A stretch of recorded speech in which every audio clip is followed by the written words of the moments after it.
స్లోగా, సైలెంట్‌గా హిట్ అయిన సినిమా 'రాజు వెడ్స్ రాంబాయి'. దీనికి సంబంధించిన క్రెడిట్స్ క్యాస్ట్ మీరు చూసుకోవాలంటే స్క్రీన్ మీద చూడొచ్చు. పెద్ద పేరున్న క్యాస్ట్ కాదు. సాయిలో కంపాటి. కథ, స్క్రీన్ ప్లే, దర్శకత్వం. వేణు ఉడుగుల, రాహుల్ మోపిదేవి నిర్మాత. తారాగణం వచ్చేసి అఖిల్ రాజ్, తేజస్వీరావు, శివాజీరావు మరియు అనితా చౌదరి ముఖ్య పాత్రలు వహించారు. అయితే సినిమా స్టోరీ విషయానికి వస్తే, ఈ సినిమా ఒక మహబూబ్ నగర్, వరంగల్, ఖమ్మం ప్రాంతాల్లో ఒక పల్లెటూరులో తీసిన సినిమా. సినిమా మొదలవటంతో ఒక బ్యాండ్ బాజాతో మొదలవుతుంది. సినిమా హీరో ఒక బ్యాండ్ కొట్టడంతో పాటు చిన్న లోకల్ ఊళ్ళల్లో కదా, అక్కడ గవర్నమెంట్ పనులు అవి నడుస్తుంటే డైలీ వేజెస్ కింద వెళ్తూ ఉంటాడు.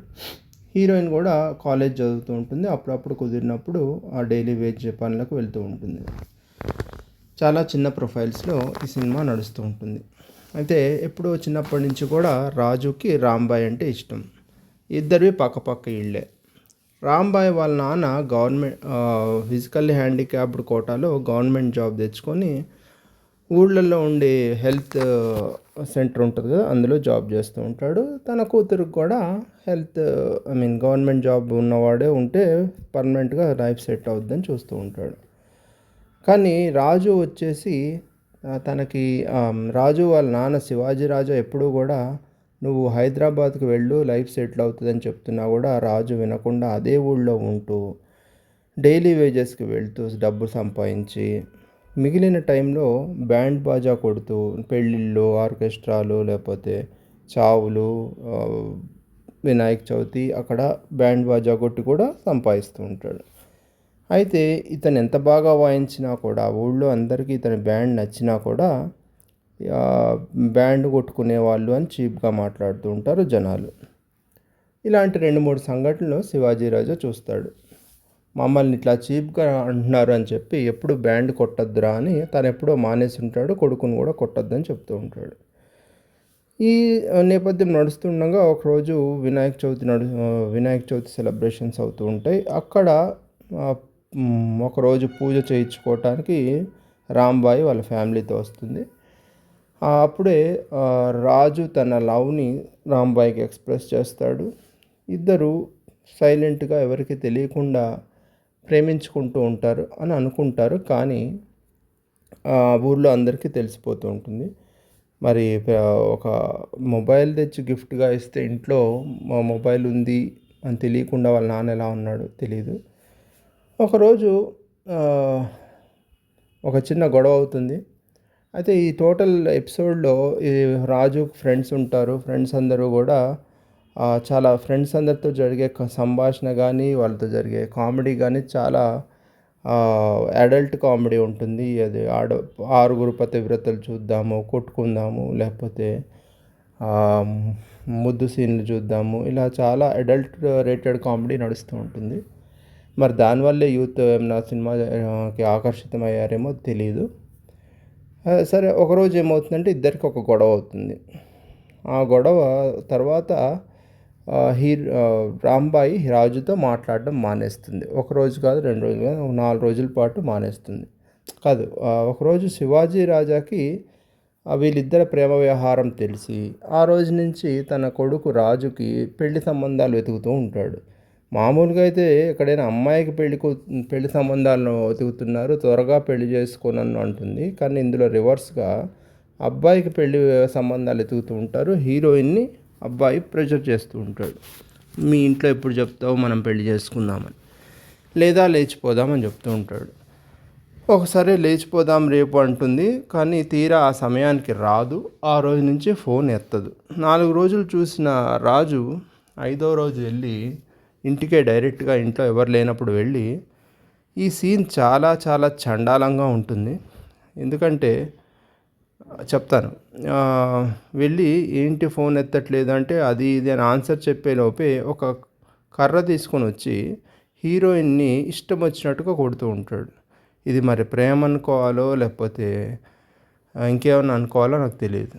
హీరోయిన్ ఇష్టం వచ్చినట్టు కొట్టడం ఏంటో, ఒక అమ్మాయిని అబ్బాయి కొట్టడం ఏంటో దాన్ని చాలా హృద్యంగా చూపించే ప్రయత్నం చేశాడు డైరెక్టర్. నాకైతే ఈ సీన్ నచ్చలేదు. ఆ విషయం తెలుసుకున్న హీరోయిన్ వాళ్ళ తండ్రి వెళ్ళి వాడిని చితకబాదాల్సింది పోయి జస్ట్ గొడవ పెట్టుకొని వచ్చేస్తాడు.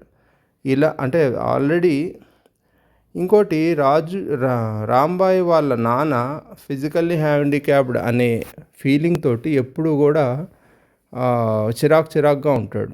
అంటే ఒక విలనిజం ప్రదర్శించే ప్రయత్నం చేస్తూ ఉంటాడు, కానీ విలనిజంని కేవలం అరుపులతోటే చూపించే ప్రయత్నం చేస్తూ ఉంటాడు. విలనిజం అంటే జస్ట్ రఘువరన్ లాగా సైలెంట్గా ఉండొచ్చు, ఒక చూపు చూసినా కూడా భయం పుట్టించగలగాలి.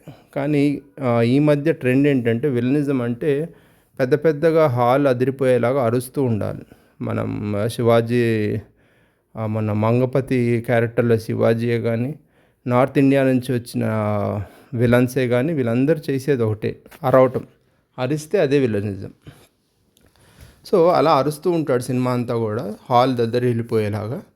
ఎలాంటి మనకి యాజ్ ఏ ఆడియన్స్ మనకి ఎలాంటి సీరియస్నెస్ కనిపించదు, కానీ అరుస్తూ ఉంటాడు. సో అలా అంత అరిసిన అంత కోపిష్టి అయిన హీరోయిన్ తండ్రి మరి రాజుని ఎందుకు కొట్టలేదో అర్థం కాలేదు నాకు.